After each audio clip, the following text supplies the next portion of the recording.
Tattva, see inside out, Tattva 2, Bhakti Life, Chaitanya Charitamrita Compact, book Bhagavata. This I have read through, amazing summary of Srimad Bhagavatam. If you haven't looked at, please take a look. Gita 3, Playground of God, Loving Life, and Masterminds of Bhakti. So let's again welcome Maharaj 3 times Haribol again. Haribol, Haribol, Haribol. So let's take the instruction from Maharaj very seriously and here attentively. Thank you so much. Hare Krishna. The pleasure is all mine, so I'm happy to be here with all of you. We came to New York 1 month ago, 3.5 weeks ago, but we couldn't make it. Somehow to New Jersey, but here we are on our way back to London, but we're very fortunate to be with all of you. So this evening we can hear about Krishna and maybe also hear about some other things. Let's see.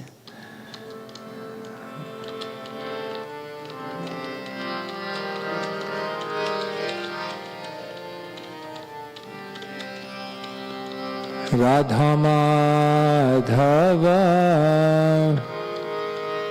Kunja Bihari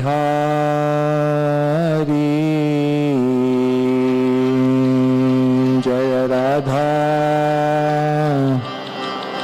Madhava Kunja Bihari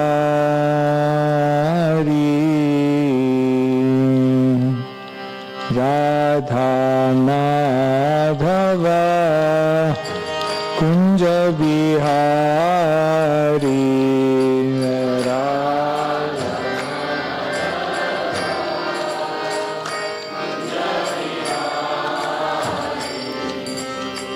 Gopi Jana Vallabha Girivardhari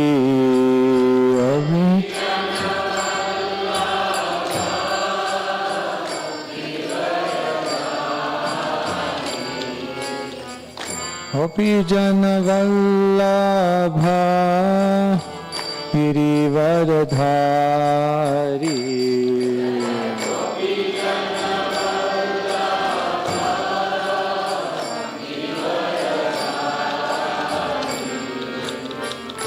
Yashodanandana Braja Jana Ranjana Yashodanandana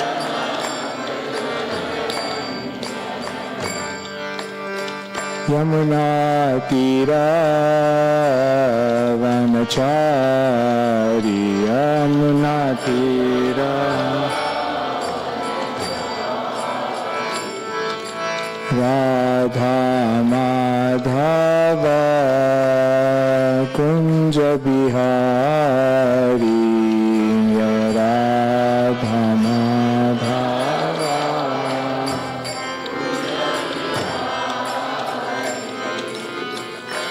Radha Madhava Kunja Bihari Radha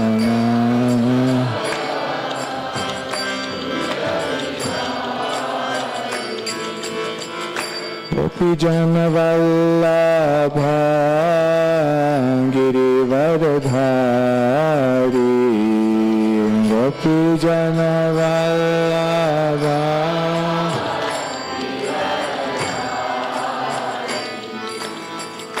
Yashodanandana Braja Jana Ranjana Yashodana Yamuna Tira Vanachari Yamuna Tira Yamuna Tira Vanachari Yamuna Tira Jaya Radha Madhava Kunja Bihari Radha Madhava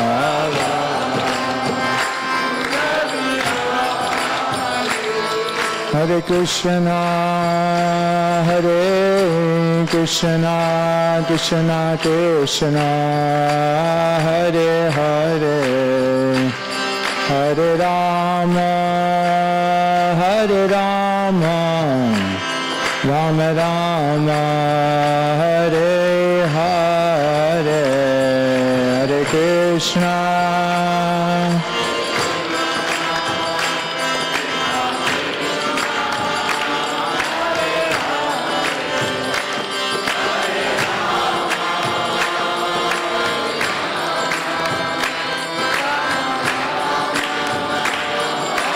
Hare Krishna, Krishna Krishna, Hare Hare, Hare Ram, Ram Ram, Hare Hare, Krishna.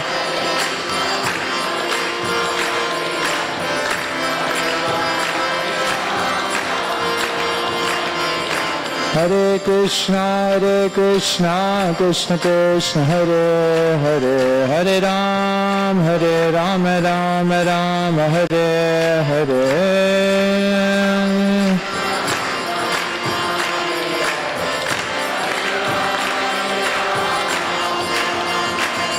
Hare Krishna, Krishna Krishna, Hare Hare, Hare Ram, Ram Ram, Hare Hare.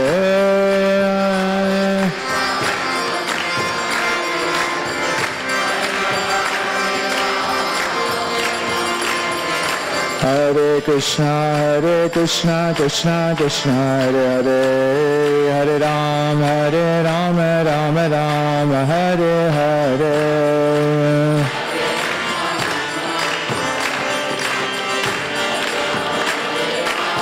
Nitai Gaura Hari Bol, Hari Bol, Hari Bol, Nitai Gaura Hari Bol.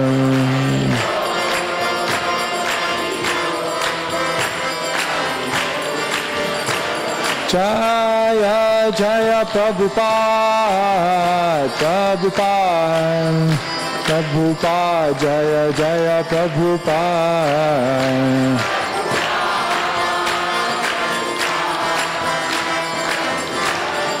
Jaya Jaya Prabhupada, Prabhupada, Prabhupada, Jaya Jaya Prabhupada.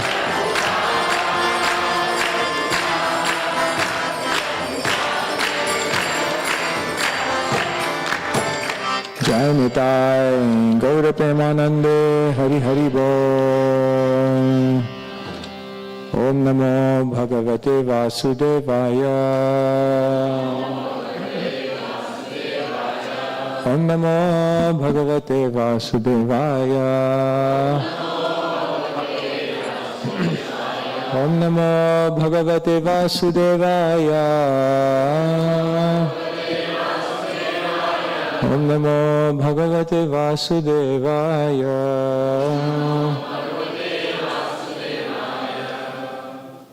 Hare Krishna, so welcome to everyone. Today we're reading from Bhagavad Gita. Do you prefer to hear about Krishna or do you prefer to hear about Maya? Maya or Krishna? Both? You have to be Krishna conscious, but you have to be Maya cautious.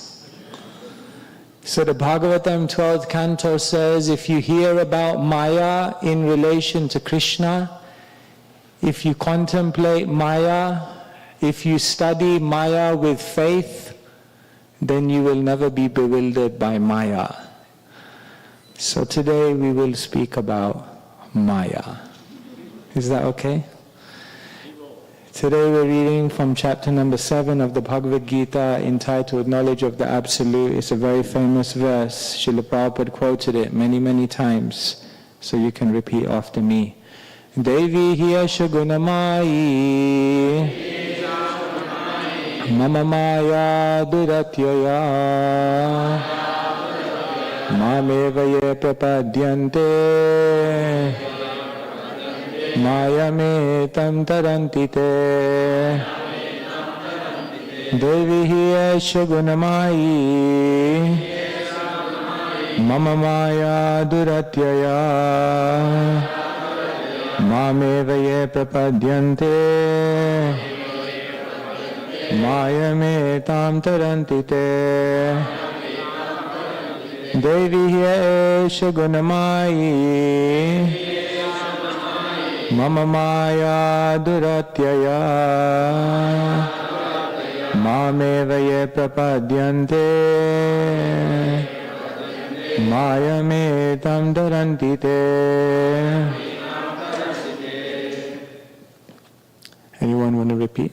Devi Esha Gunamayi Devi Esha Gunamayi Maya Duratyaya Mama Maya Duratyaya Mameva Prapadyante Mameva Ye Prapadyante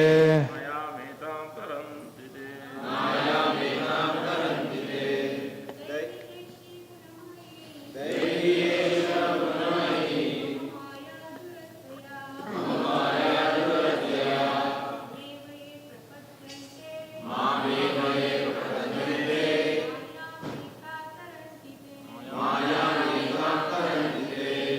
दैवी हेषा गुणमयी मम माया दुरत्यया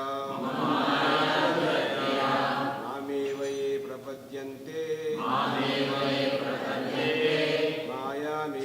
तरन्ति ते दैवी हेषा गुणमयी मम माया दुरत्यया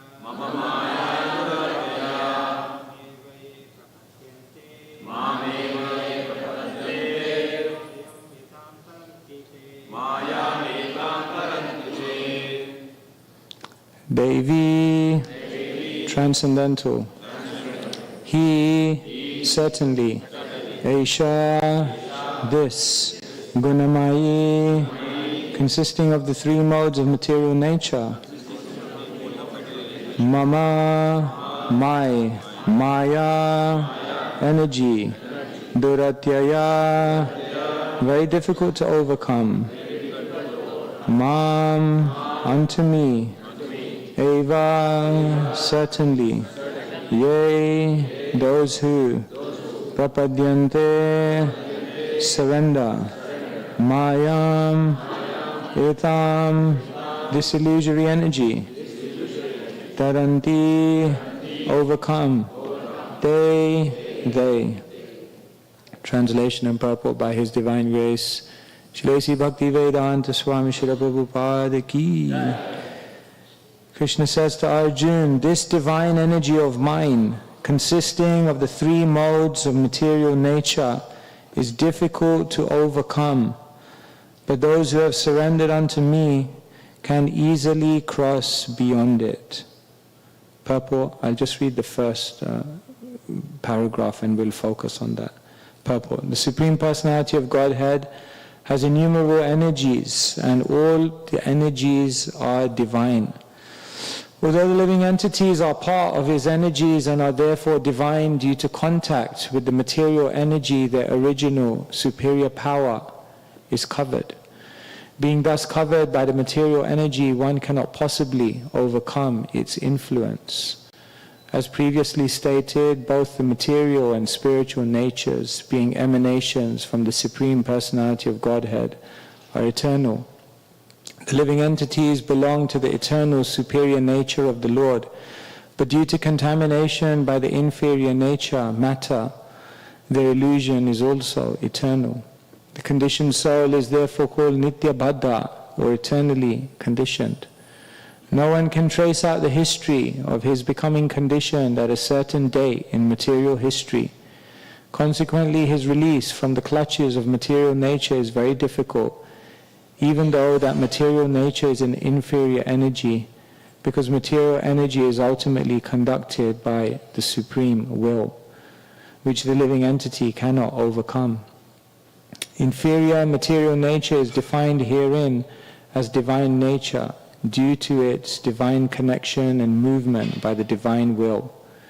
Being conducted by divine will, material nature, although inferior, acts so wonderfully in the construction and destruction of the cosmic manifestation. The Vedas confirm this as follows: Mayam tu prakritim vidyan mayinam tu maheshwaram. Although Maya, illusion, is false or temporary, the background of Maya is the supreme magician, the personality of Godhead, who is Maheshwara, the supreme controller. Svetasvatara Upanishad 4:10. Srila Prabhupada ki. Om Ajnanatimirandhasya Jnananjana Shalakaya Chakshurunmilitam Yena Tasmai Shri Gurave Namaha.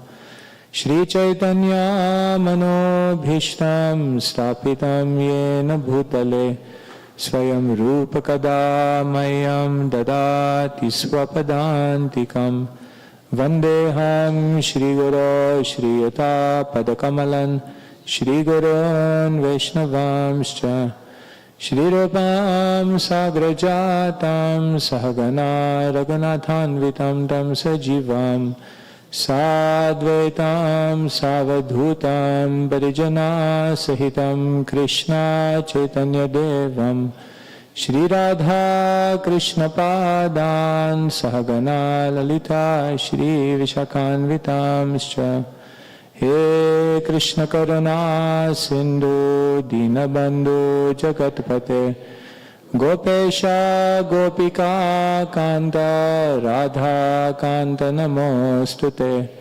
Tapta Kanchana Gaurangi Radhe Vrindavaneshwari Vrishabhanu Sute Devi Pranamami Hari Priya Vancha Kalpatarubhyascha Kripa Sindhubhya Evacha Patitanam Pavanebhyo Vaishnavebhyo Namo Namaha.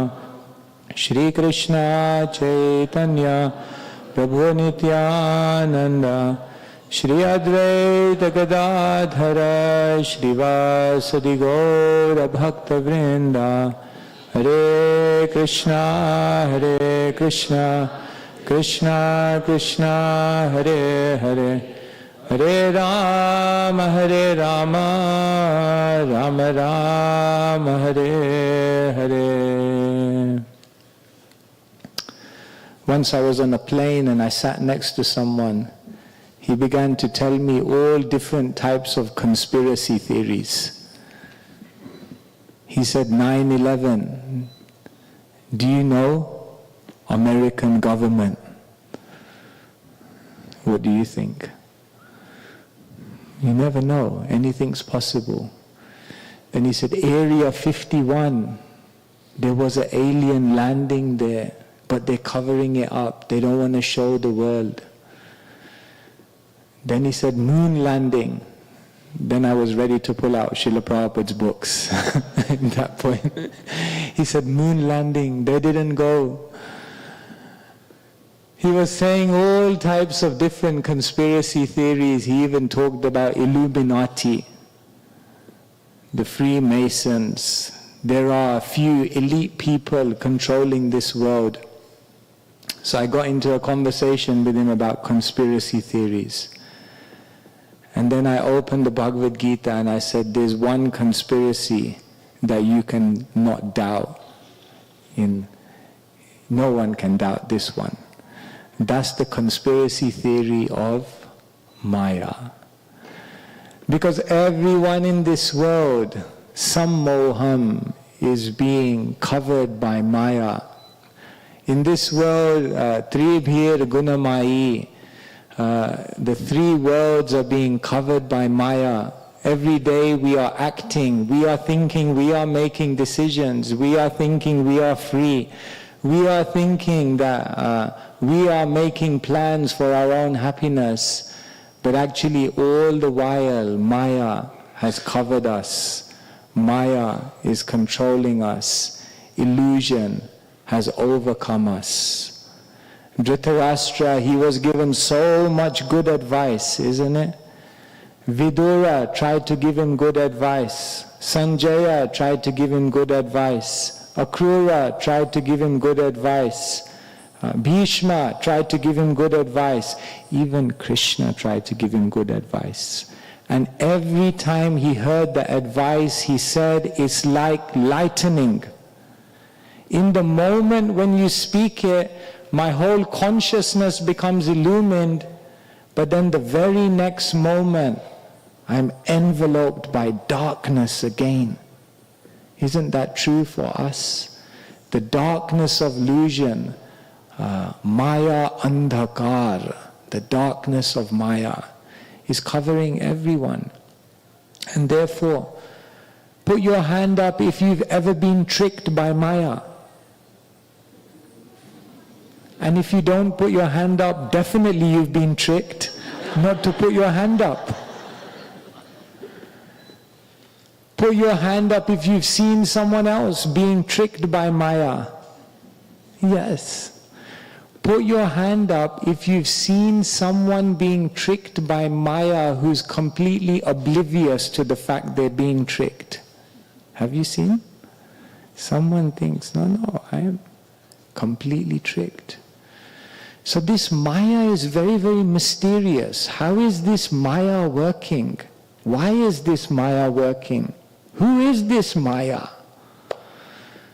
So the Shastra explains how it all begins.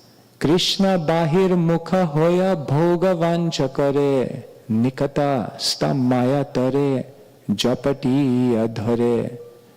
Krishna bahir mukha, the first thing is you begin to look away from Krishna. Hoya bhoga vancha kare. And then you think, what would it be like to enjoy separately from Krishna? And as soon as that curiosity arises, nikatasta. Nikatasta means staying nearby, very close by. Maya tare. Maya is waiting. Japati adhare. And Maya completely strikes you down. Maya, we are overcome by Maya because we wanted to become overcome by Maya. One time, His Holiness Giriraj Maharaj asked Srila Prabhupada, why did Krishna create this material world?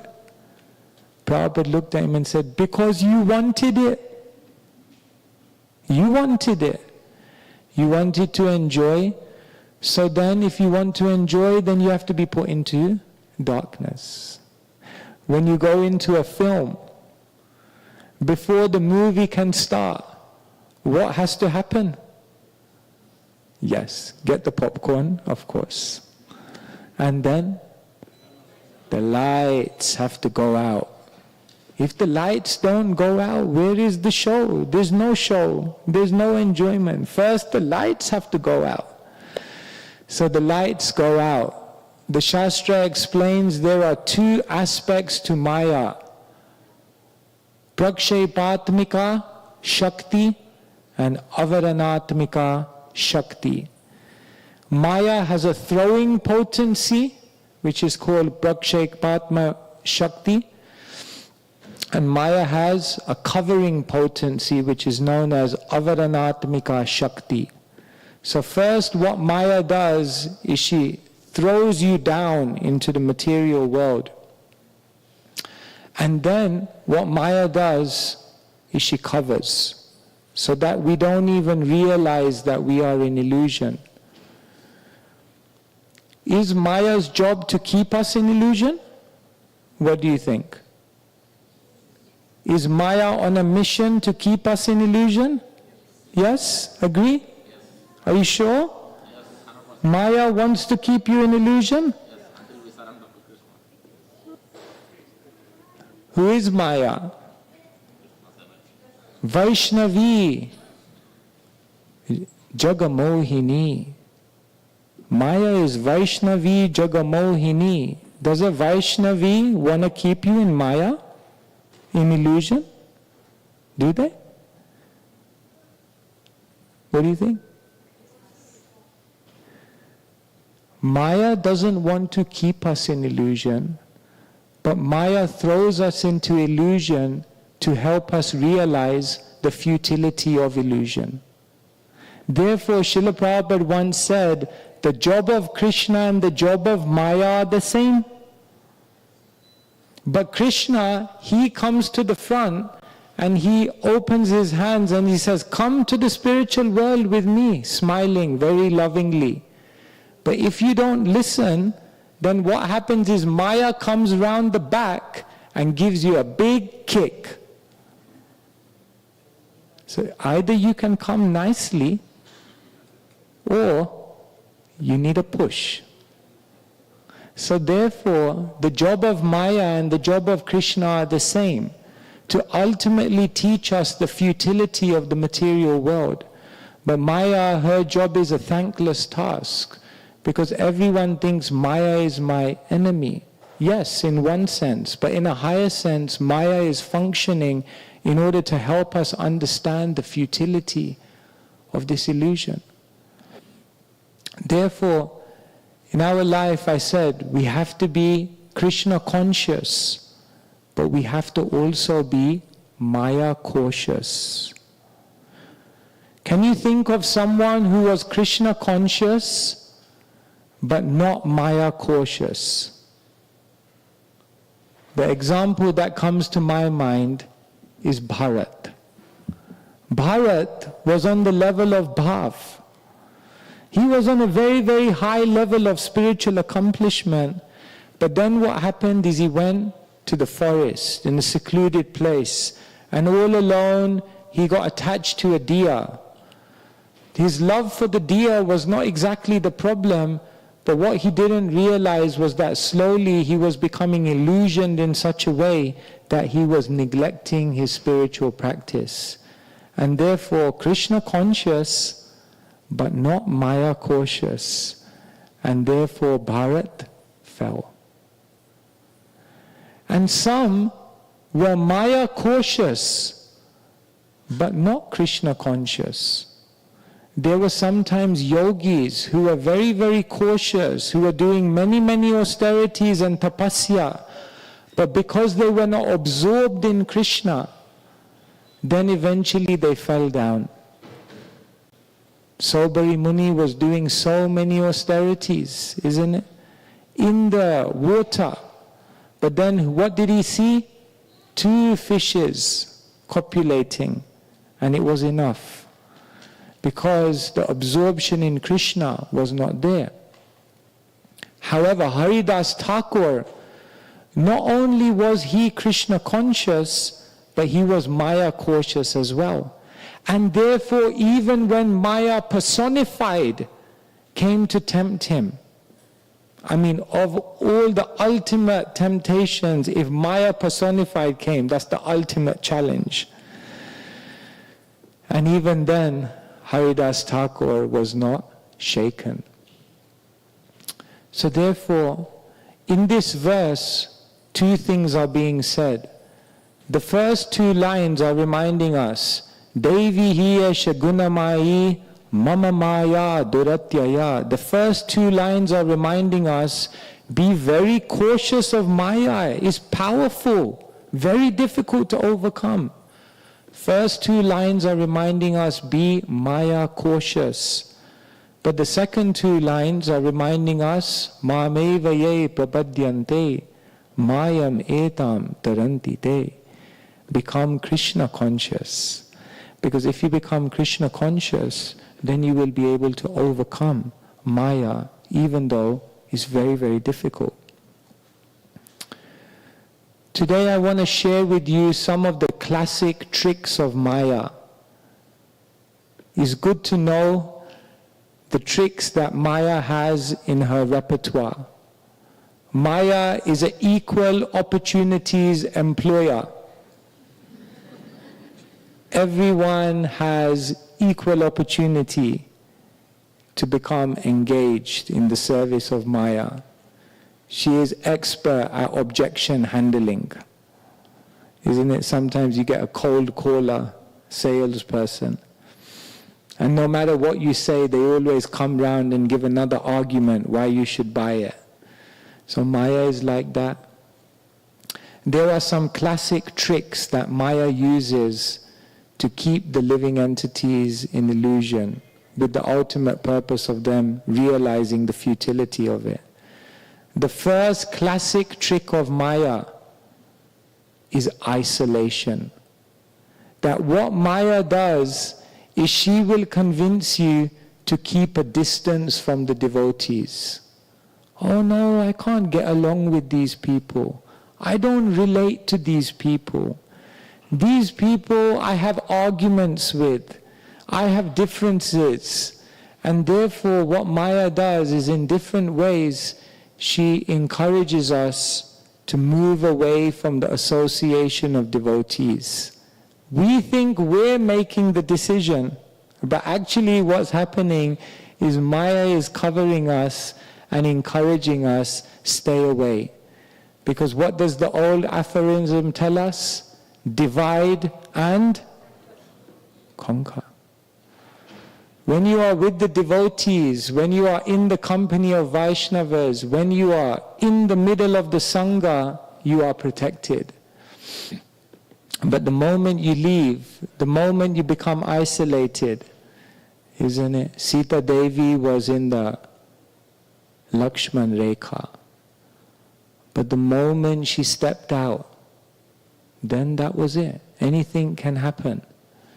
So therefore the first trick of Maya is to isolate us, to convince us to become disillusioned with the other devotees. One devotee said to Prabhupada, I just can't tolerate this devotee anymore. Prabhupada said, you have to tolerate him just as I'm tolerating you. So Prabhupada said, yes, Tranadapi Sunichena, Torodapi Sahishnuna. You have to have humility, you have to have tolerance. With all the faults, with all the difficulties, with all the differences that occur in Vaishnav Sangha, we can't go anywhere else. Because as soon as you become isolated, you have to understand that is the trick of Maya. Another trick of Maya is complacency. Maya will make you think you're doing okay. Maya will make you think you're strong, you're disciplined, you're focused. Maya will make you think you're doing everything you need to do to go back to Godhead. But all the while, Maya is making us more and more complacent, more and more mechanical, more and more absent-minded in what we're doing. There's a story of one Brahmana who would do his Gayatri on the Sandhyam without fail, every single day. And then on one particular day he was oversleeping and he was about to miss the Sandhyam. And then it said that Kali personified quickly ran up to him, woke him up and said, chant your Gayatri, the Sandhyam is going. So he quickly woke up, he chanted his Gayatri. And then after he chanted the Gayatri, he came to Kali and he said, your purpose is to divert people from their dharma, to divert people from their mantra. Why did you wake me up? He said, you think you're doing amazing. You think you've been doing your Gayatri on the Sandhyam for so many years that you're such a perfect Brahmana. And if you had actually missed your Gayatri, you would have become a little humble. You would have become a little repentant. You would have felt a little bad that I need to do better. And in that humility and desire to do better, maybe you would actually become better. And I don't want you to be better. So better you just chant your Gayatri on the Sandhyam and in your discipline, realize that you're actually becoming complacent and mechanical. So another thing that Maya will do is she will make us very, very complacent. In a small way, Maya will enter, isn't it? When I graduated from university, I wanted to go to India, but I didn't have any money. So I worked as a baggage handler in Heathrow Airport. the people that basically wreck your luggage. And one day I was driving, you know they drive the stairs up to the plane? So I was driving the stairs up to the plane. And accidentally I hit the plane. Like just a little bit. And all the security came, they grounded the plane, the whole flight got delayed. Because the idea was that in a plane, if there is even one small crack, one small opening, then what happens is when that plane flies in the sky, the air pressure is so strong that even a small space, the pressure will come in and rip the whole thing apart. So therefore the whole thing had to be grounded. The engineers came and everything. What to do? Mistakes happen. So some small hole you leave for Maya, you become complacent, and then what will happen is slowly, slowly Maya will enter like a needle and come out like an elephant. So therefore, another trick of Maya, first trick is isolation. Another trick is complacency. Another trick of Maya is hopelessness. Maya will convince you, I'll never make it. I'll never be able to live up to that standard. I'll never become a pure devotee. It's too far, it's too hard, it's too lofty. And therefore, why should I even try? I should just leave the process altogether. That is another trick of Maya. Yes, spiritual life is difficult, but material life is impossible. And therefore, no matter how hard spiritual life gets, no matter how difficult it seems and whether we'll reach the perfection or not, we have to continue on. Because what is the alternative? There is no alternative. We have to find Krishna. So a devotee never becomes hopeless because they realize that Maya is very strong, but Krishna is even stronger. Krishna's name, Namno hi yavati shakti, papanir harane hare, tavad kartum na shaknoti, patakam pataki naraha.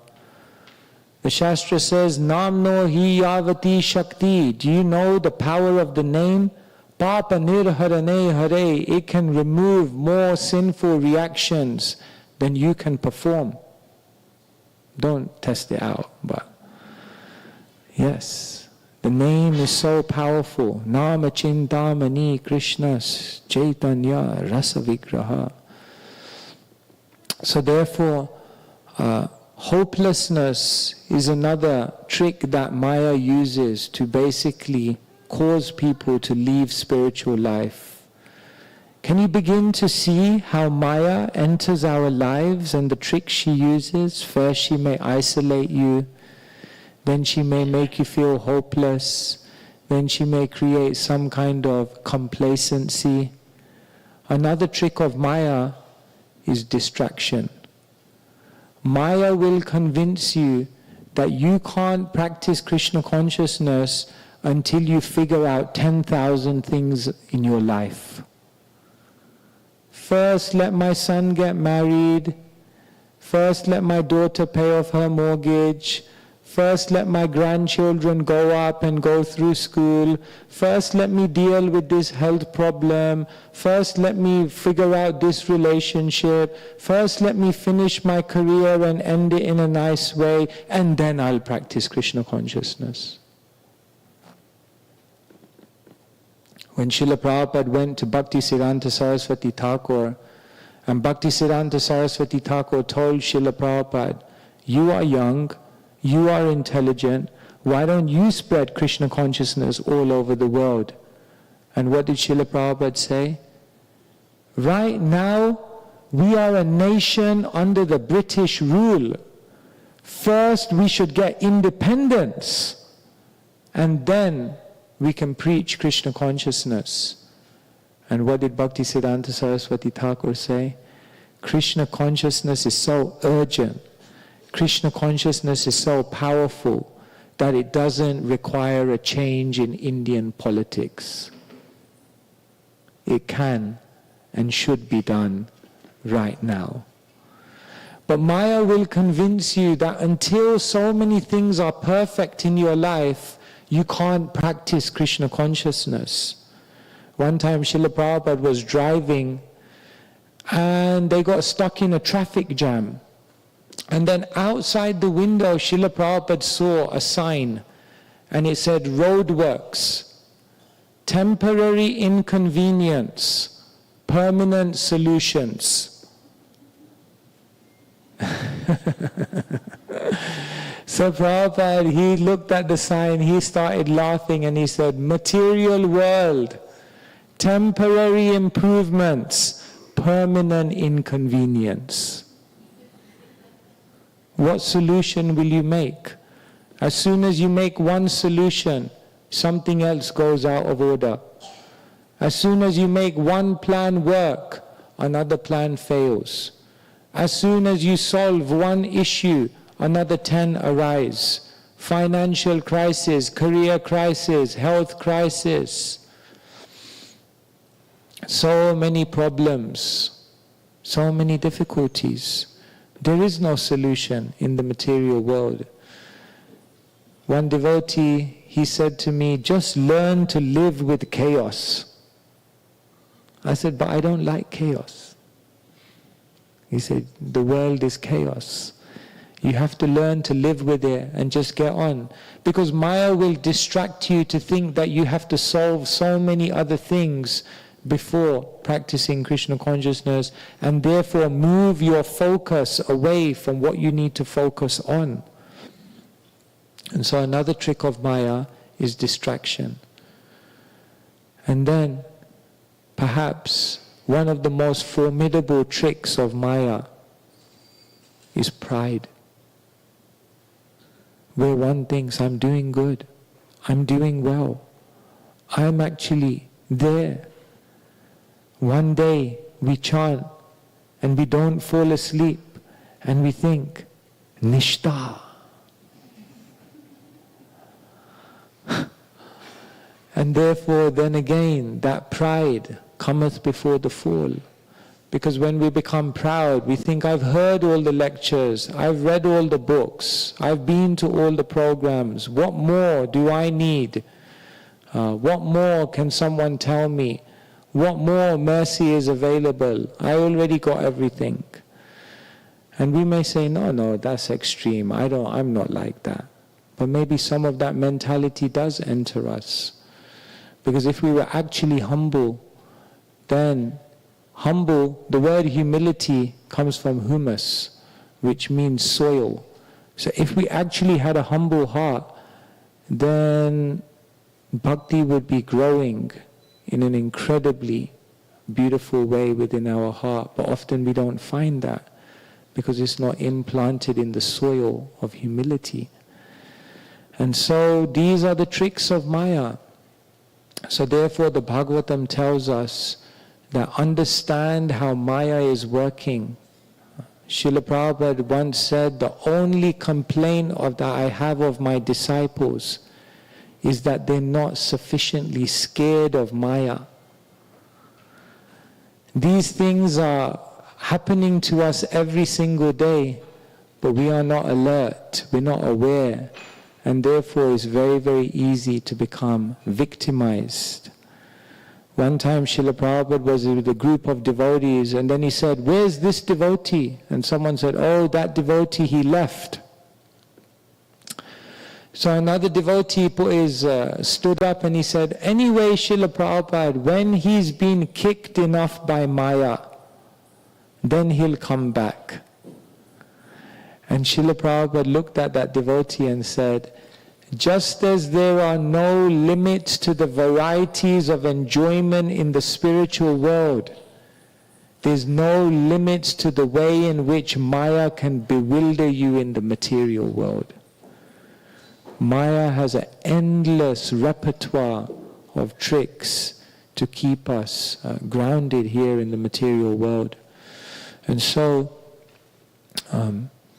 this is what we are remembering today, that Krishna is saying, be Krishna conscious and be Maya cautious, side by side.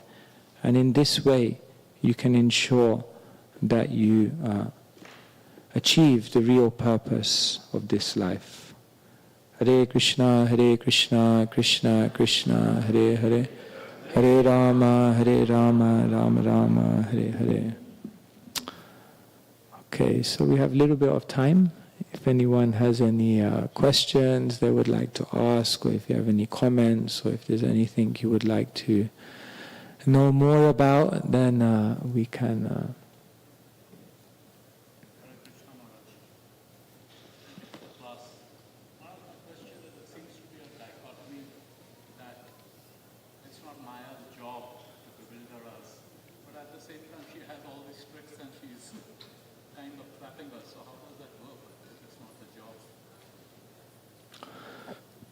As I mentioned, the job of Maya is to put us into illusion so that eventually we realize the futility of that illusion.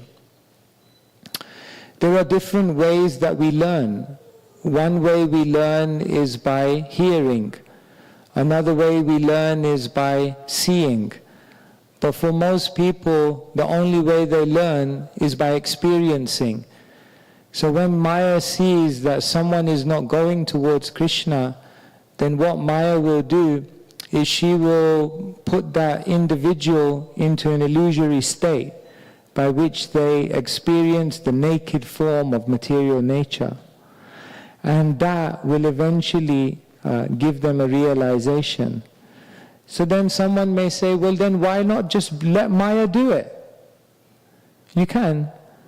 But it's much more painful, it's much more difficult, and it will take a much longer time. So therefore, Krishna is saying that rather than being kicked in illusion by Maya, once we were having a debate in the Brahmacharya ashram, should devotees play football? You know, it was a crucial debate, you know, life-changing. So everyone brought their computers out, and on Vedabase we were looking for all the references, you know.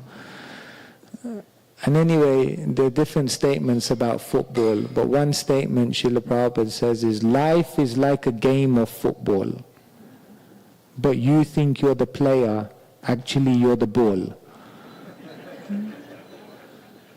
So what Maya then does, if we are not, then we get kicked around.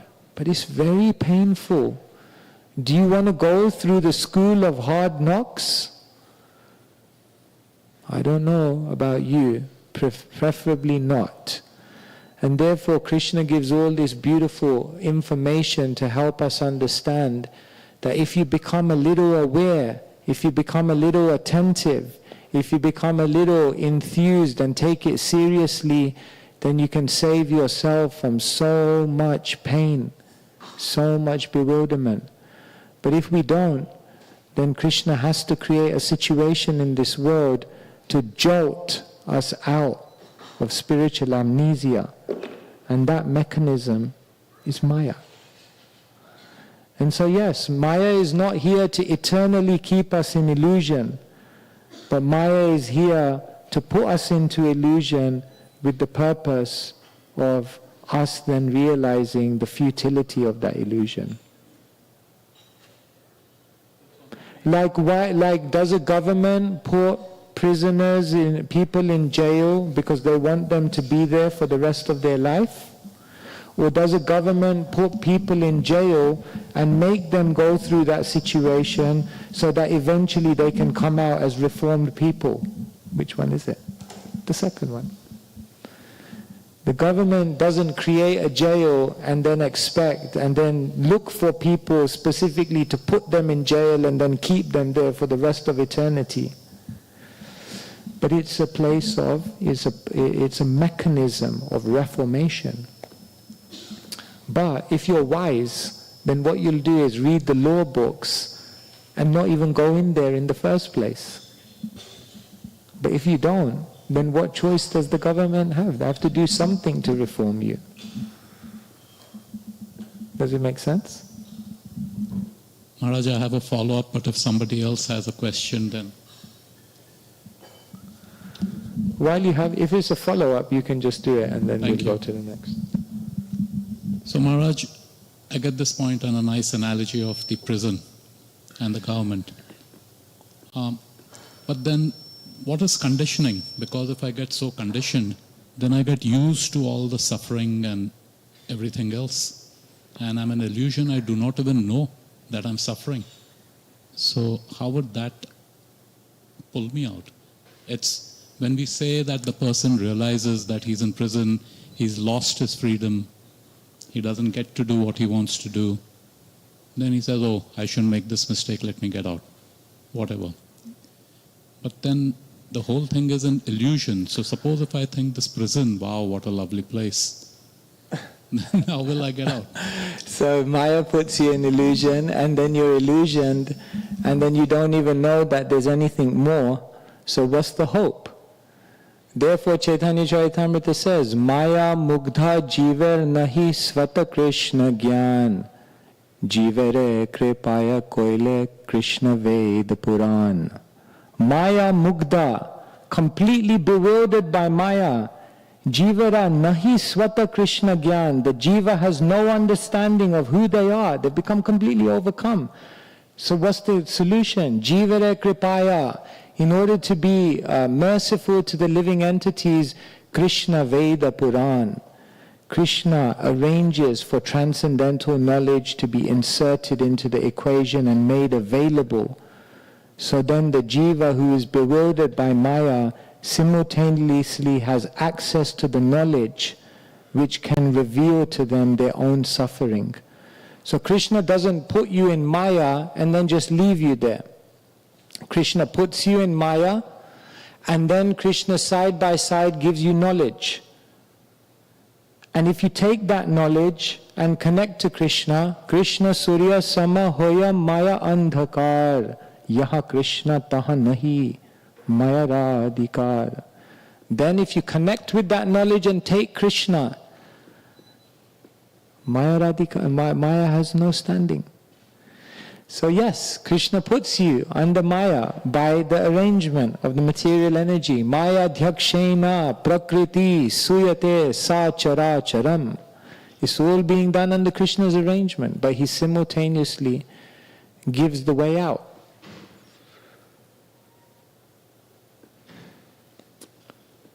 In one sense, we are in control. We tell people, we were the prison maker, we are the prisoner, and we're also the jail keeper.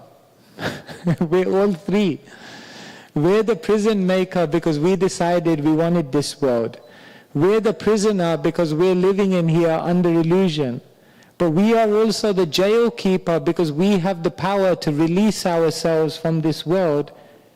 But then you have to take it seriously. So the problem is that we are casual spiritual practitioners. And therefore what's happening is we are not sufficiently scared of Maya. And we're not sufficiently taking shelter of Krishna.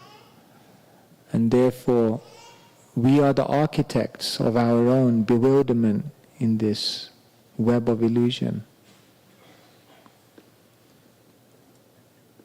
Thank you.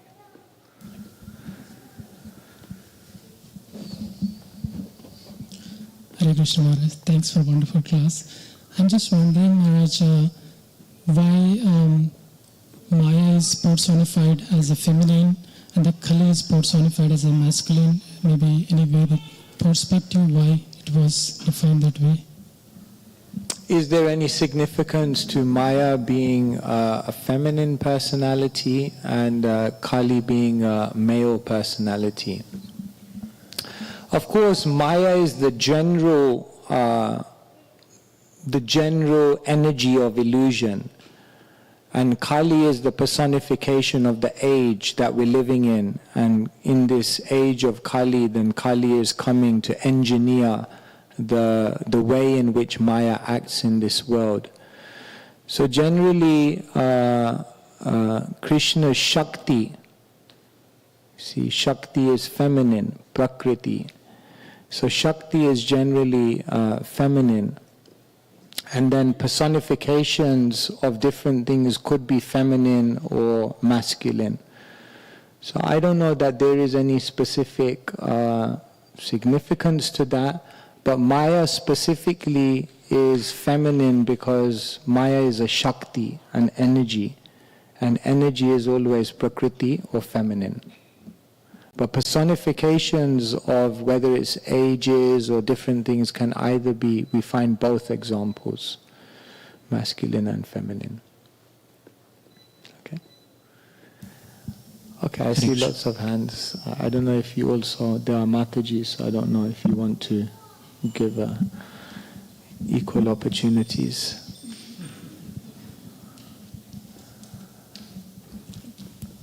Hare Krishna, all glories to Srila Prabhupada. Please accept my most humble obeisances. When you say that Maya uses the trick of isolation, how do we then discern and understand the difference between devotees who are removed from the community to transplant to a community that has no devotees? To make devotees, to make Lord Chaitanya's every town and every village. My husband and I are both devotees. We live 5 hours north of here. We're the only devotees. Is it Maya's trick? And I should go home and tell him we get to move? Or is it... Yeah. Srila Prabhupada came to America by himself. And Srila Prabhupada also sent devotees, sometimes by themselves. Srila Prabhupada was on a train once, isn't it? Going somewhere through India. And he looked at one of his disciples. They stopped at one of the stations and Prabhupada said, "Is there a temple here?" He said, "No." He said, "Get off and start one." It's like, okay, wow. Prabhupada, isolation. I said, no, get off and start one. Actually, it's said that when a devotee goes to a place where there is no Sangha going on, then actually Lord Chaitanya himself accompanies them. So there is a difference between going to a place, you see, like when you walk away from a situation and run away from a situation is different. When you run away from a situation, all your energy or all your mindset is focused on the negativity that you're running away from. But when you walk away from a situation, your mindset is inspired by the great thing that you're walking towards. So if you're walking towards a situation where you're going to be isolated, it's the trick of Maya if you're leaving because you're thinking, you know, these people are terrible and I don't want anything to do with them and, you know, I can do it better without them. Then there's a good chance that it's Maya's trick if we feel I don't need the devotees. But if you're going for the great purpose of creating a Sangha that I don't want others to be isolated, I want others to have the opportunity, why not create a Sangha somewhere else? And then I will always look for the support of devotees whenever I can get it. Then we can understand that is not the trick of Maya, that is the blessing of Krishna. So there's a difference between walking away from something to do something greater and running away something because of frustration of where you're moving from.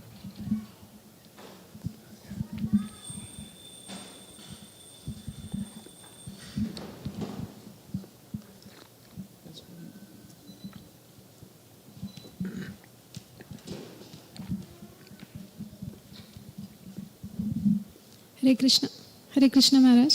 Thank you for the class. I have a question on the hopelessness part you mentioned. So, how to overcome that when you see no light at the end of the tunnel and you see that lot of anarthas are there and no matter what you try, it's not going to work. So, do you mind sharing some practical tips there?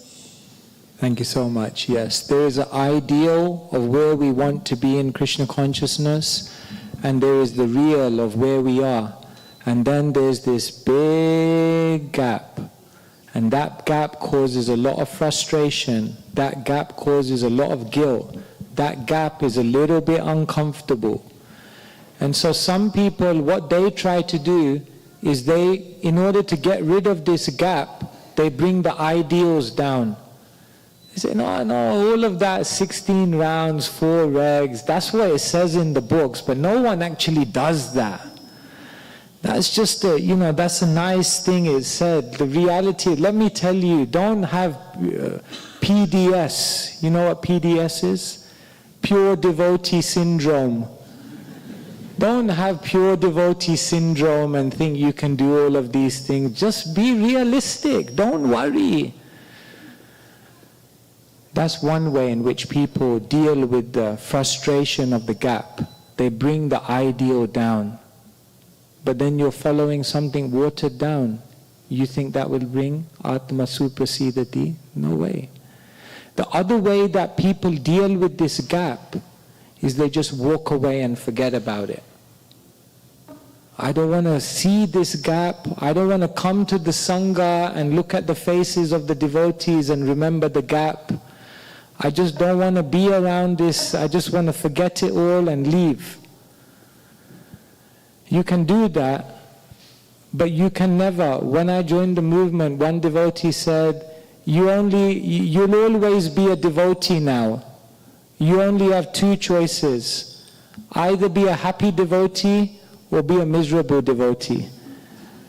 But you've joined the mafia, so you can't leave. You know too much.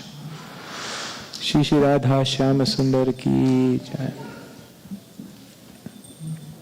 So the only way that we can reduce this gap,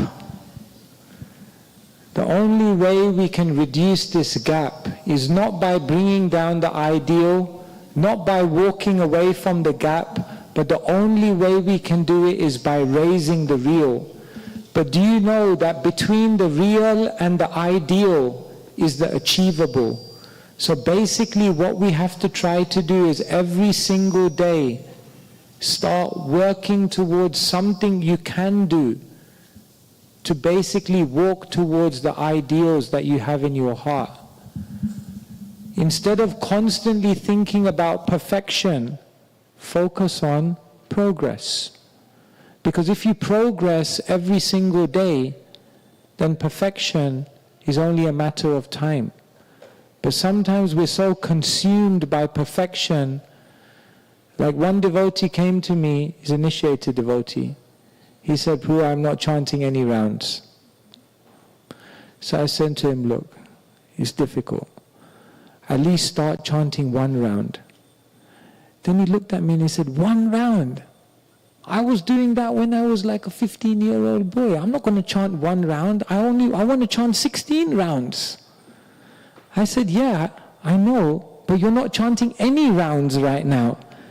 He said, yeah, but I want to chant 16. I said, I know, but chant 1. He said, no, that's embarrassing. I said, it's more embarrassing not to do anything.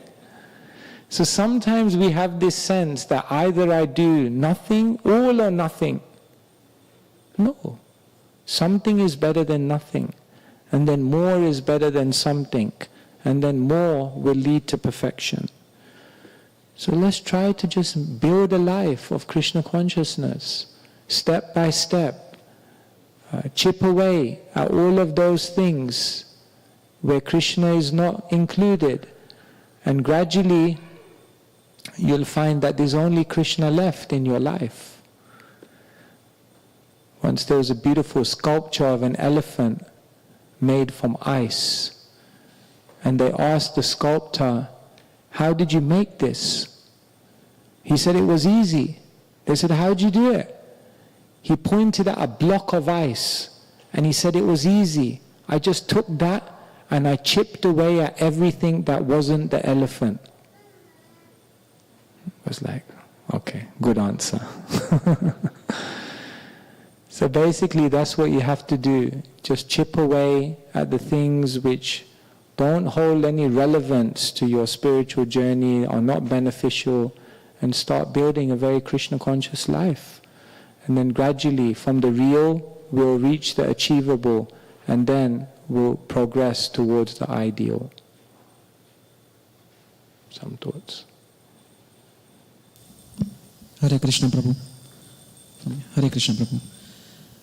My question is how to approach the pangs of separation with them. Because in my life I have experienced that they have guided me, protected me, and as a child they have taken care of me.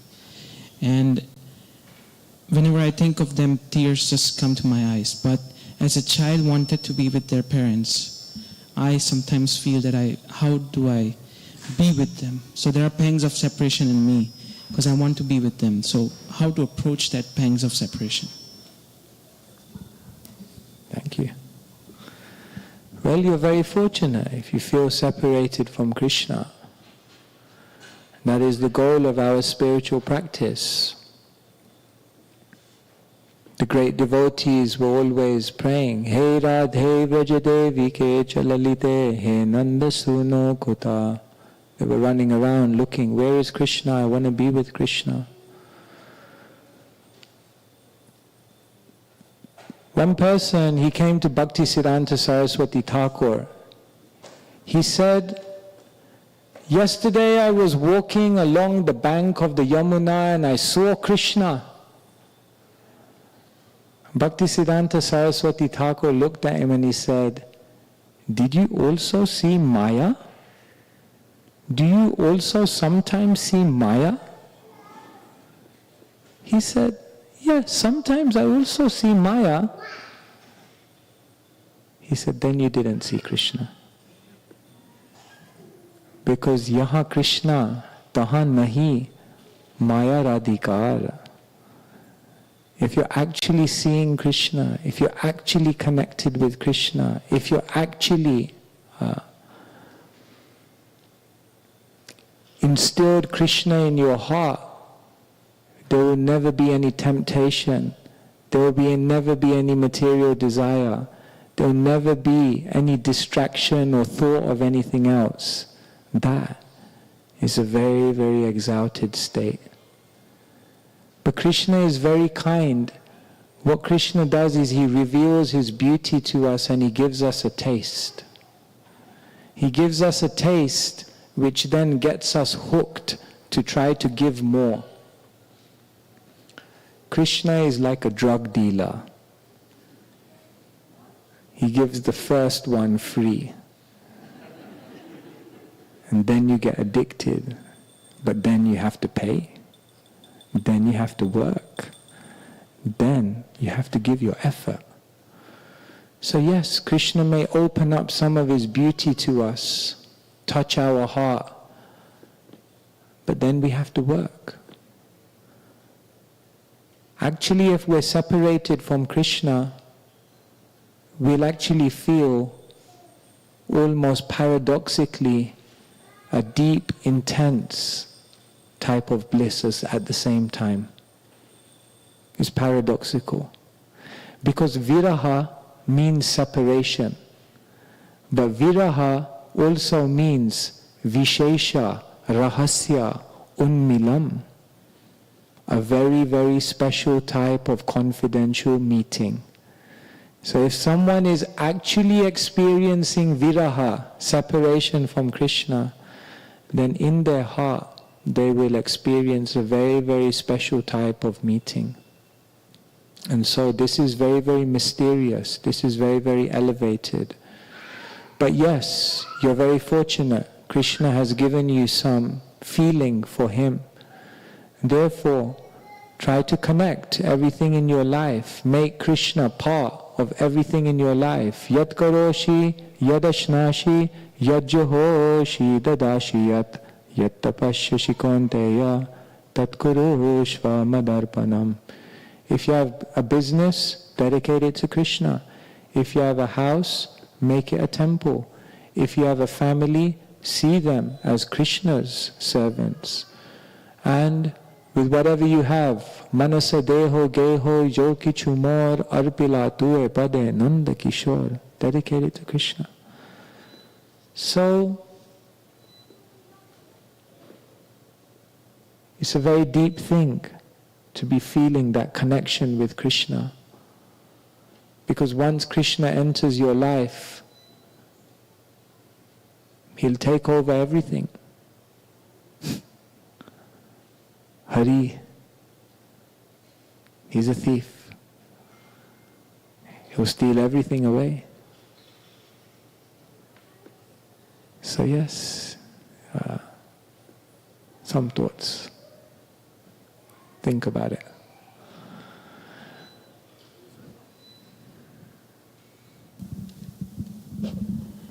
Hare Krishna Maharaj. This is with reference to Bhagavatam, where it is mentioned devotional service can also be performed in 3 different modes: mode of goodness, mode of passion, and ignorance.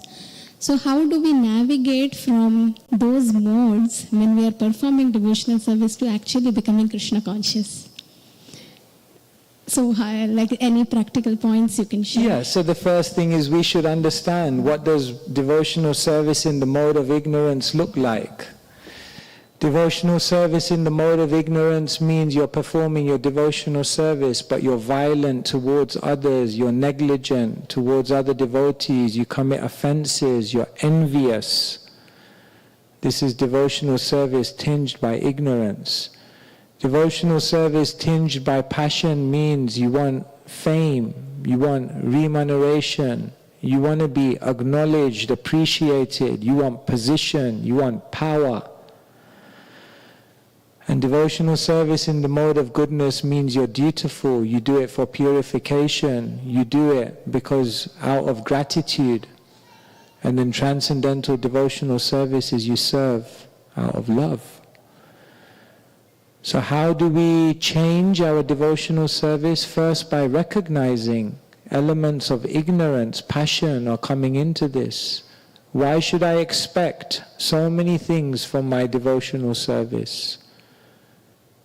Yes, Krishna, 1 for you, 2 for me. And then you think, 2 for me? Maybe 1 for me. Maybe none for me. Maybe just giving to Krishna is the greatest gift in and of itself. So we can't overcome something until we first spot it. First, you have to find impurity. Then you can fight impurity. And then you can be free from impurity. But first you have to find it.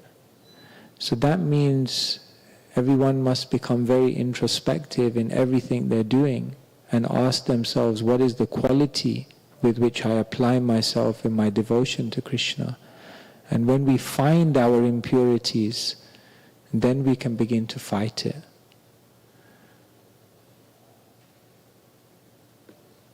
Some thoughts. Thank you so much. Hare Krishna Maharaj, thank you so much for the wonderful class. Maharaj, I was wondering that you mentioned about hopelessness. How Maya offers hopelessness. When we are extremely cautious that I am not supposed to fall under Maya, I am supposed to be very, very careful about it, then we become, I'm talking about myself, then I become so cautious of Maya that I stop being Krishna conscious, I become more Maya conscious. So how to draw that line in between? Because it raises to a different level of hopelessness. And I do not know whether it is a trick or whether I have to really focus upon anartha nivritti. So can you kindly help? Yeah, therefore I said you have to do both. You have to be cautious of Maya, but you have to be conscious of Krishna. You see, to be cautious of Maya means to understand the power of Maya.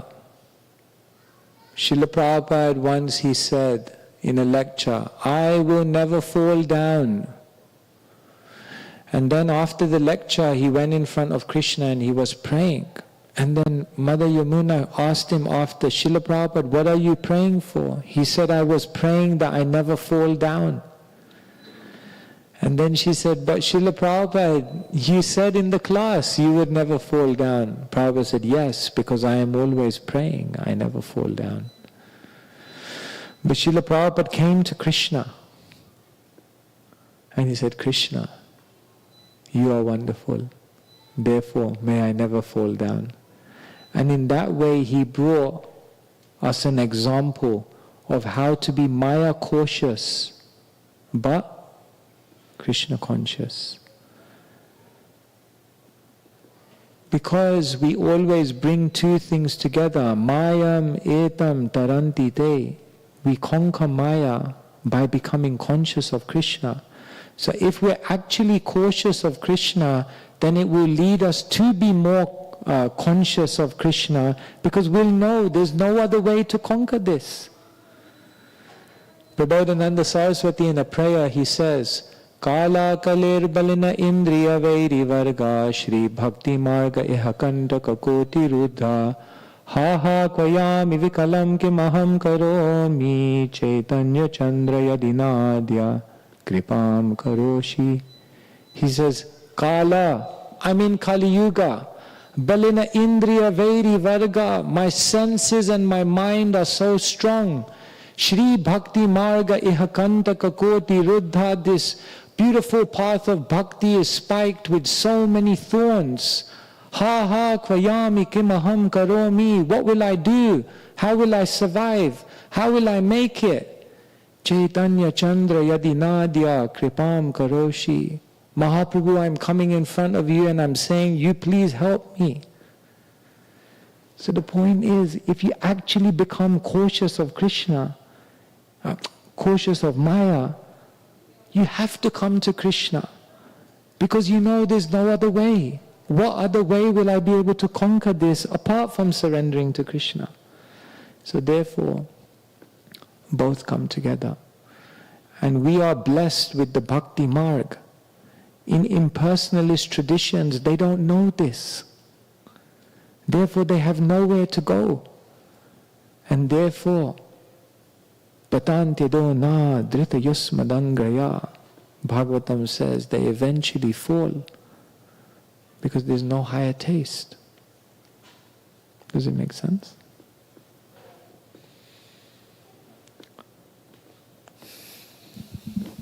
Hare Krishna Maharaj, and thanks for your time and the class. Thank you. My question is, Krishna is a lot stronger than Maya. So Yes. more we chant Krishna, Maya will become weak automatically, isn't it? More and more we chant Krishna, Maya will become weaker and weaker every day. Yes, it's not that Maya becomes weaker, but Maya's ability to bewilder us, it reduces in its strength. Yes, that's very true. So yes, we must have a strong purpose. One time they asked Srila Prabhupada, one devotee said, Prabhupada, Maya is so strong. Prabhupada said, your purpose is not strong. Because your purpose is not strong. So if your purpose is strong and you continue surrendering to Krishna, then Maya is not so strong. But devotee never becomes proud, always cautious.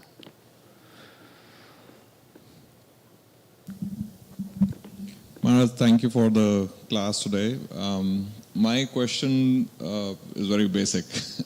So I want to know what are the few things that one can do or one shouldn't do, to traverse the path of spirituality, right?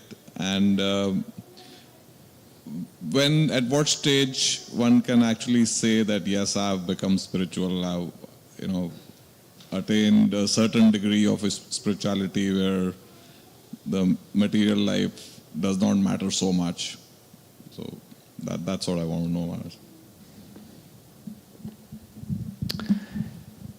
Of course, it's a whole science of devotional service. Books and books are written on this, how to actually practice bhakti in essence, is 3 or 4 important things. A means association. Make sure you're connected with spiritual people every single day. Connect with a spiritual person. Make friends. Make your friends spiritual friends.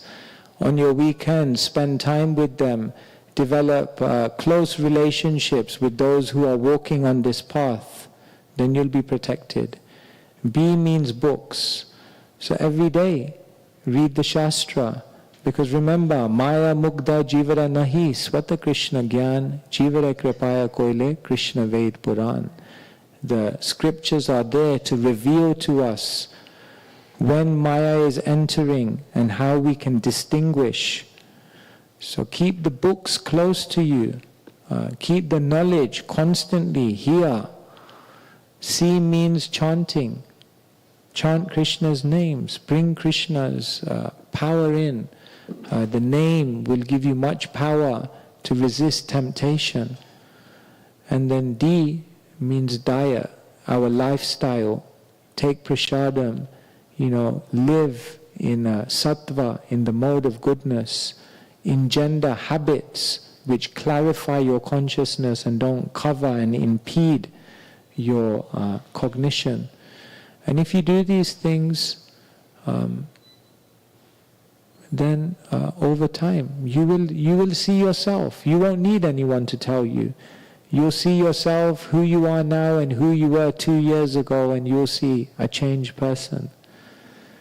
Because it works. It's a science. But it requires enthusiasm, patience, and determination.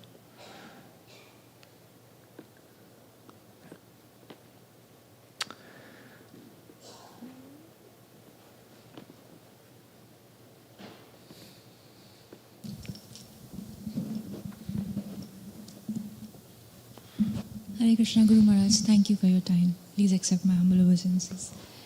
I really like the idea that you said, find your impurity, fight, and then free. So I was thinking, we all to some certain degree know that there are so many anarthas like ego, lust, anger, greed, pride. So what I'm struggling to understand is, even after we know it, how do we fight it? How do we manage to fight it and continuously fight it? Okay, so we have all these enemies within us: Kama, Krodha, Lobha, Mada, Matsarya, anger, greed, envy, pride. We know we have it, we found it. How do we fight it?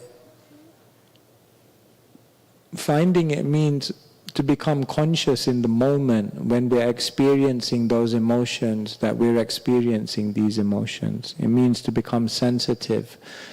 When envious thoughts come up, when we're untruthful, in those moments we become more and more sensitive to understand that, oh no, I'm acting in the wrong way. So find it doesn't just mean that, yeah, I've got it, I know I've got all these things. Yeah, no, find it means to be very, very conscious about every time it's happening. And then fight it means to cultivate the opposite things.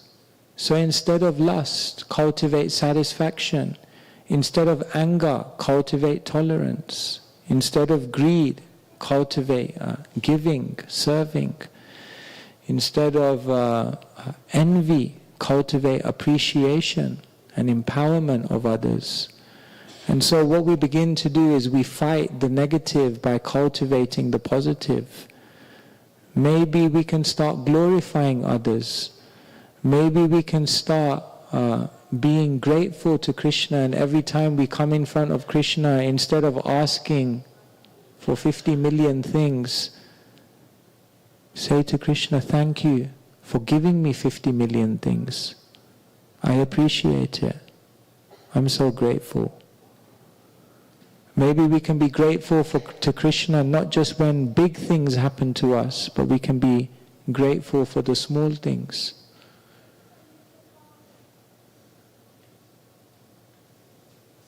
Gandhi said, I complained to God that I didn't have shoes until I met someone who didn't have legs. So can we go in front of Krishna and be appreciative? So we have to cultivate the positive. By artha pravritti, anartha nivritti takes place. So therefore, that's what it means to fight it. You don't think yourself out of lust, anger, greed and envy. You act yourself through positivity into another way of thinking. So, like this, and then we will be free. So we have to become, it has to begin reflecting in our activities.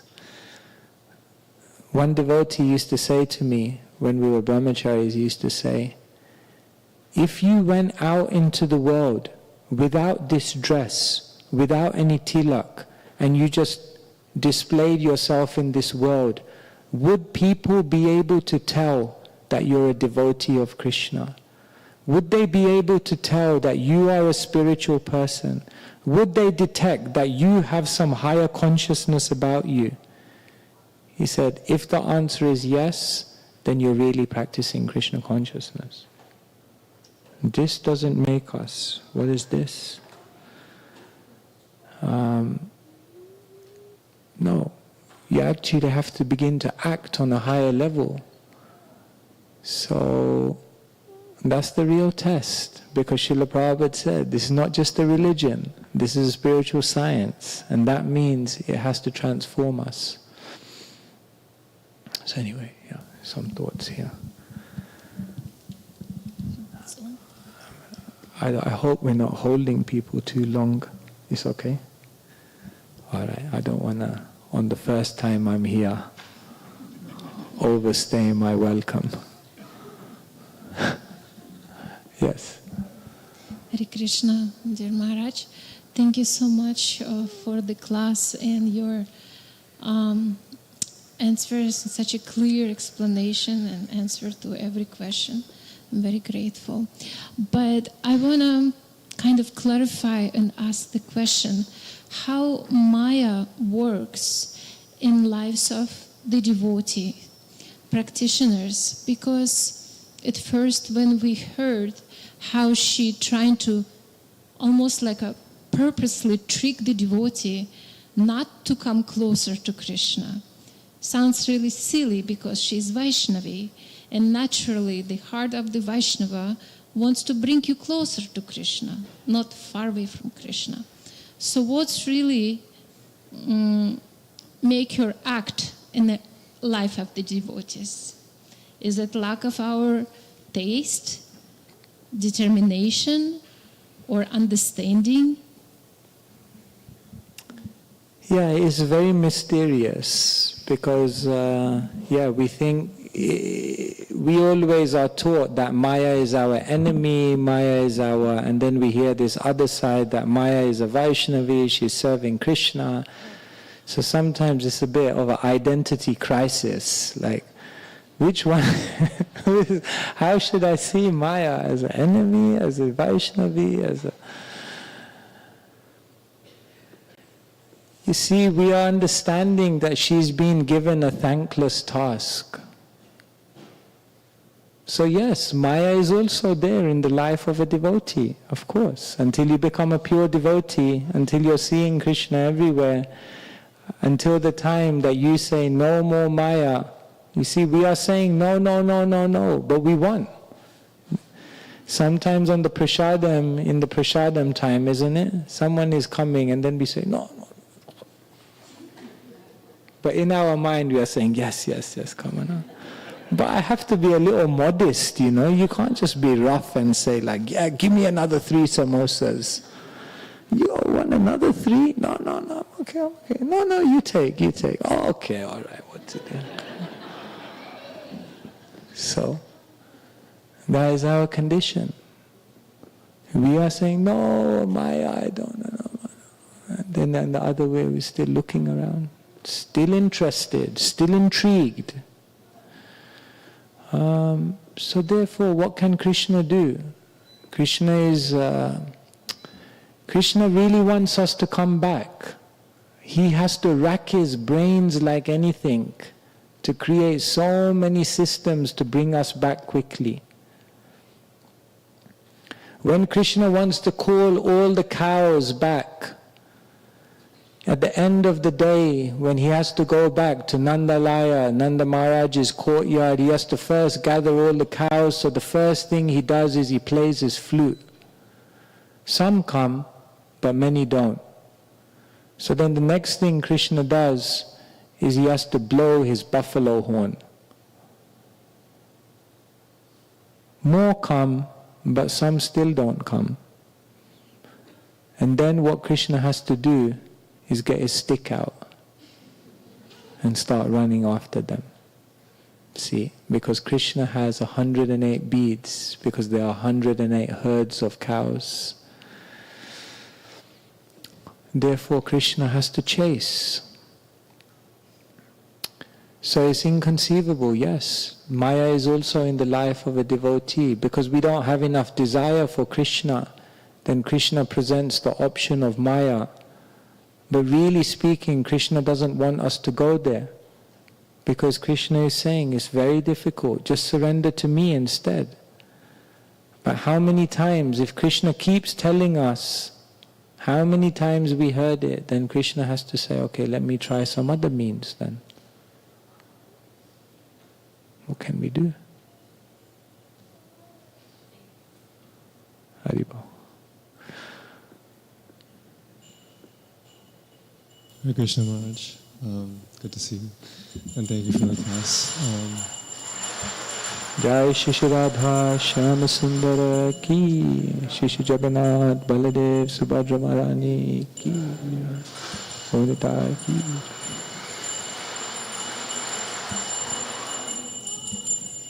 So this goes back to the being cautious of Maya, but also being Krishna conscious. I feel like and a few people asked about this already, but especially in our youth, and even as you get older into our careers, there are certain elements of material nature that we have to succumb to, right? Like whether it's buying a home or managing, all our material side of things.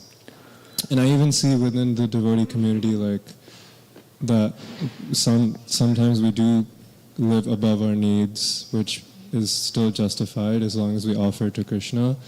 But to what extent do we go in terms of that, right? Like, can we have, all these things, but it's okay if we offer to Krishna. Like, we always hear that statement.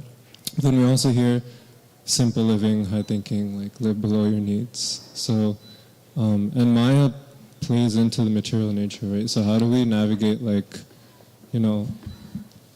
enjoying the fruits of our wealth, but then offering it to Krishna, but at the same time living below our needs? We should understand that whenever we get involved with the material nature, things become complex.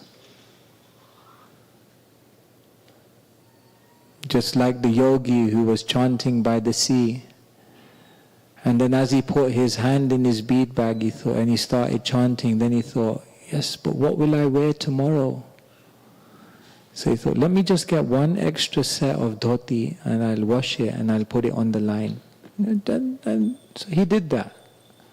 And then he started chanting. And then as he started chanting, he heard a sound. And then he saw there was a rat eating his dhoti, which was on the line. He said, oh no, there's a rat. So he thought, anyway, what to do? Let me just get a cat to keep the rat away so that the dhoti will be there, so that I can chant and wear the dhoti tomorrow. So he got a cat. So then as soon as he started down chanting, then he heard, meow. The cat was hungry. Milk. He thought, oh no, the cat needs milk. So he thought, let me get a cow, because then I can milk the cow, feed the cat, to keep the rat away, to maintain the dhoti, to make sure I can chant. I can wear the dhoti tomorrow. It's logical. So then he sat down to chant. Krishna, Krishna. Oh no, someone needs to be there. Look after the cow. So let me get married. Then everything finished. What to do? As soon as you get involved in the material energy, things become so complex. But what can we do? We have material desires. We still have a need to engage. So then Krishna says, Yukta Vairagya. Nirbandhe Krishna Sambandhe Yuktam Vairagya Muchyate. Connected to Krishna. So yes, if you can live in simplicity, it's the best. Simple living, high thinking, like you said.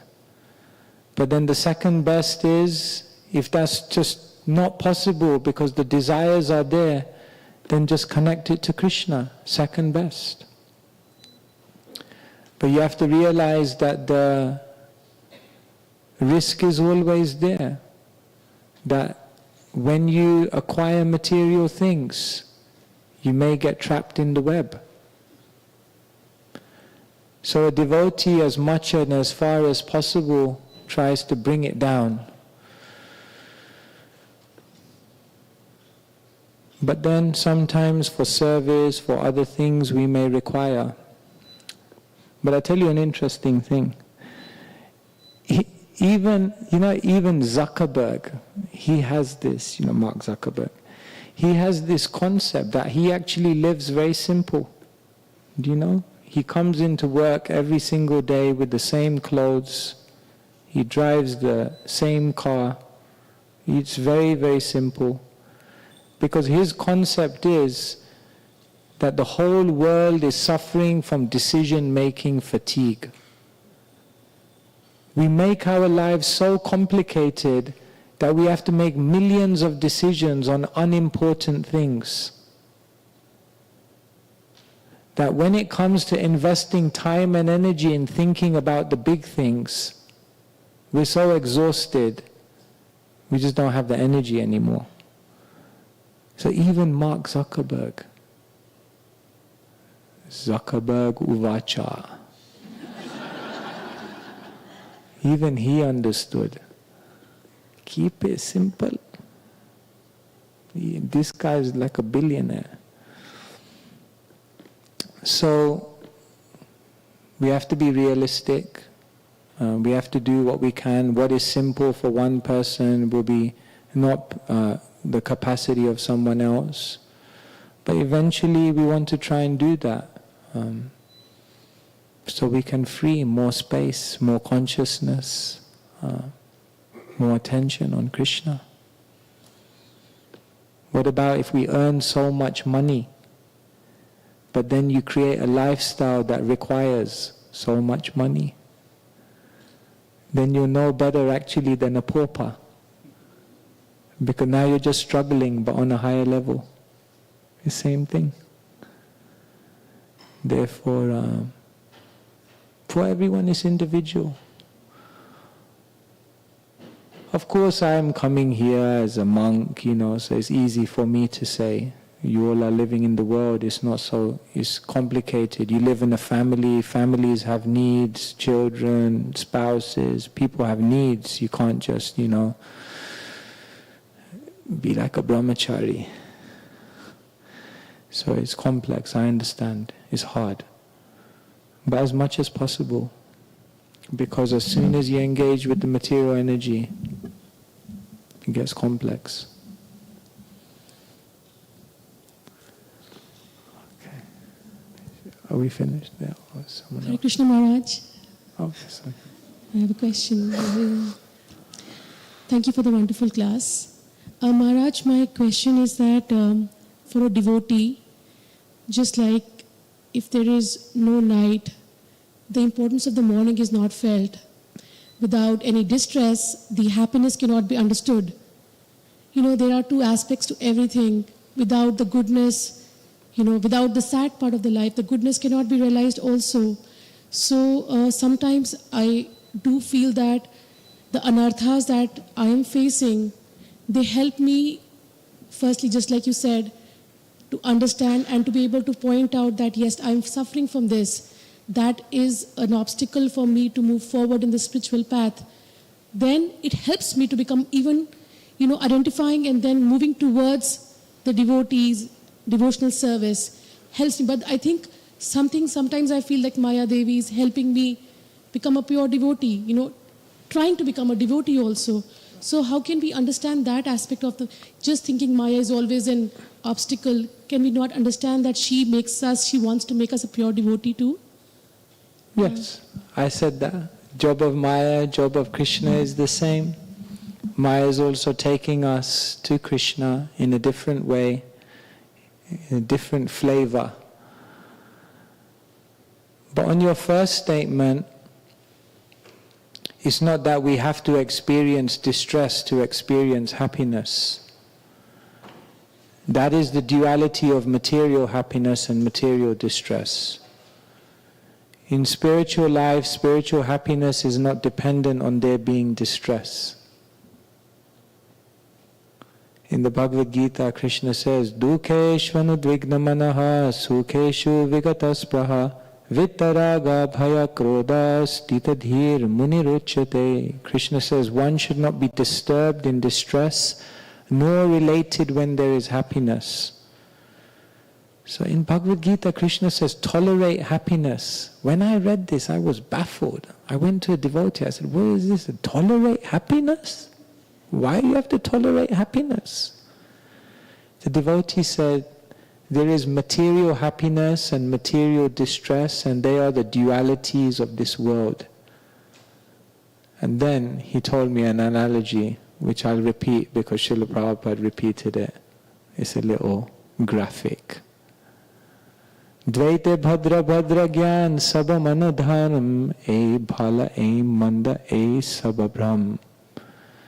This concept of duality, this is good, this is bad, actually it's all bad.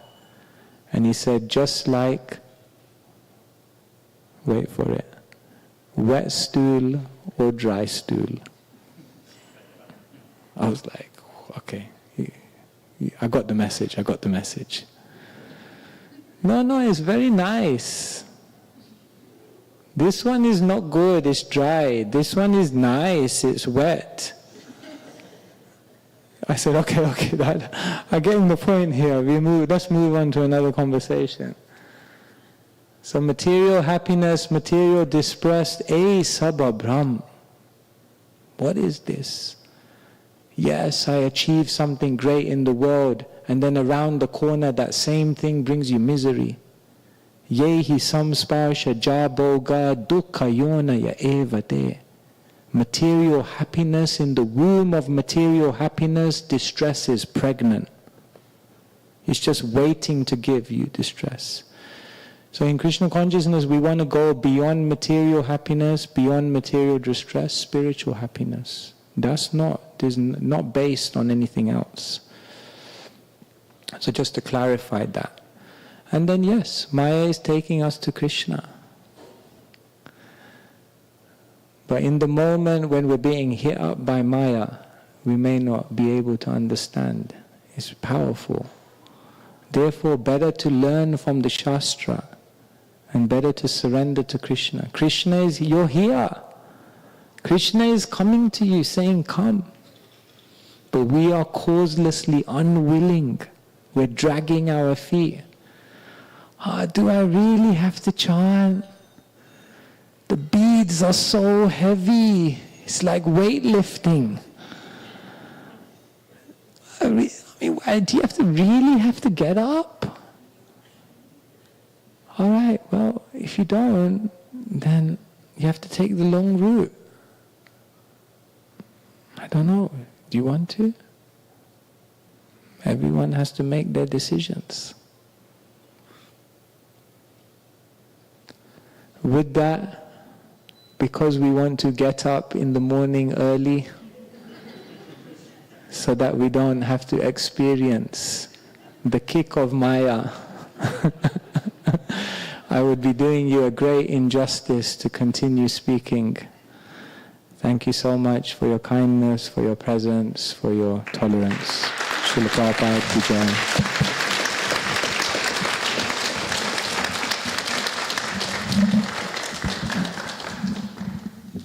So let's thank His Holiness Swam Bhagwan Keshav Maharaj with a loud Haribol, Haribol, Haribol. This is the first day.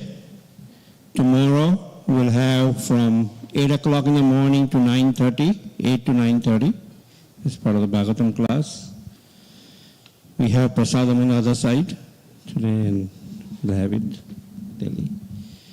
So thank you very much. Hare Krishna. Hare Krishna.